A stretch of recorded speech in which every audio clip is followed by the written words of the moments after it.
every week who stuffs 700 food bags in multiple elementary schools around our valley to ensure that kids get food on the weekend, and the countless hours that people spend all throughout our church community in our valley helping other people. What are they doing? They're devoting their body to God.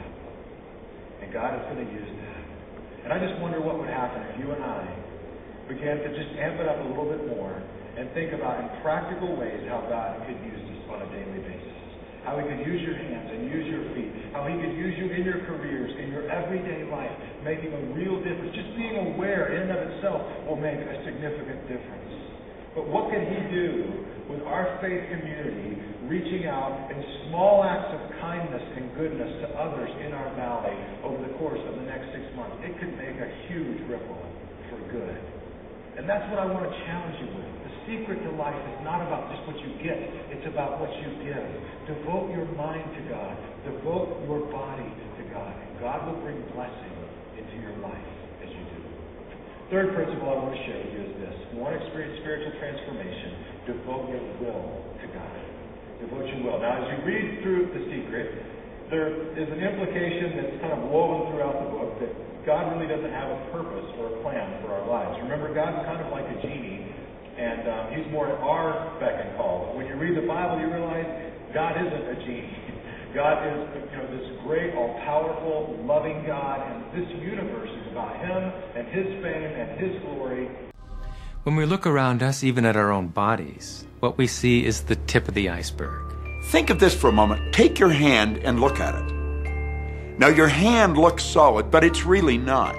If you put it under a proper microscope, you'd see a mass of energy vibrating. Everything is made up of the exact same thing, whether it's your hand, whether it's the ocean, or whether it's a star. Everything is energy. And let me help you understand that just a little bit.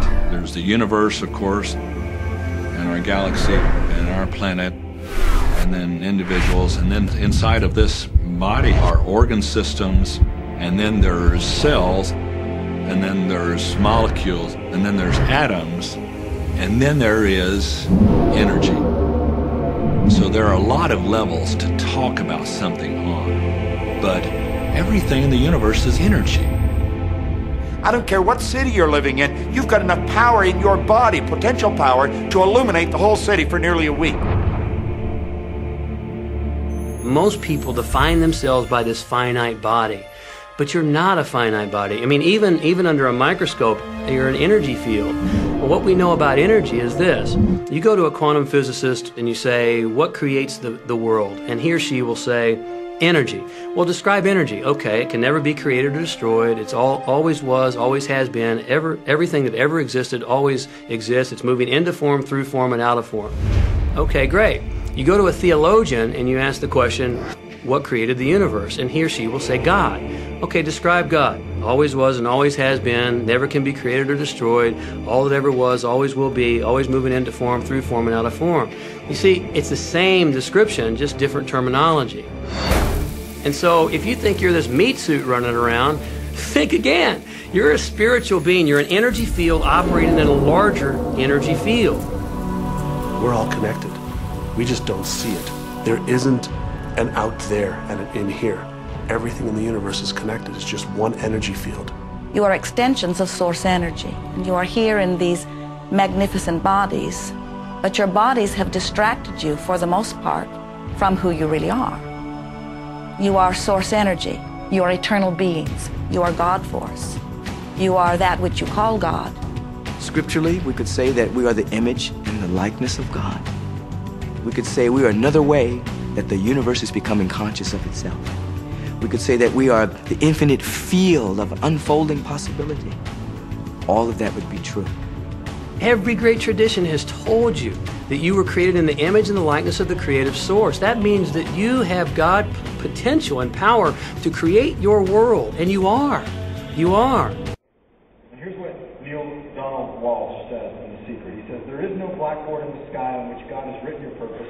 So your purpose is what you say it is, your mission is the mission you give yourself, your life will be what you create it as, and no one will stand in judgment of it, now or ever.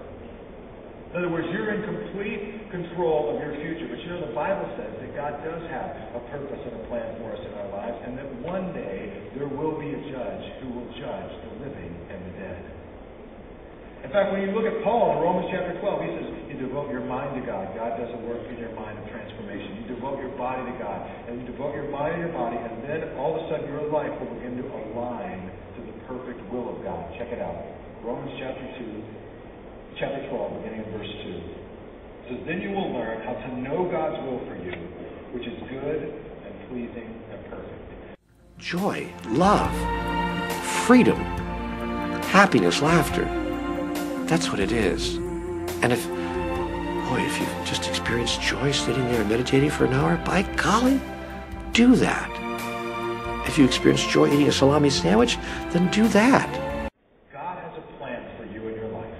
And that plan is good, it's pleasing to Him, and it's perfect. He has a plan. The question becomes, well, okay, if God has a plan, if He has a purpose, how do I figure it out? How many of you had that question? You offer that. All right, I get it, I'm down with that. But how do I figure that out?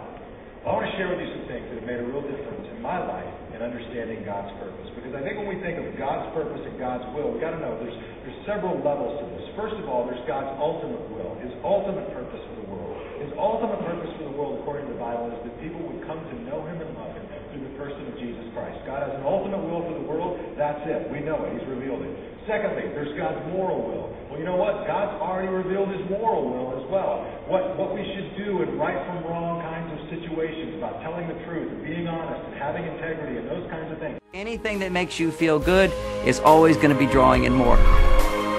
You are listening to this right now.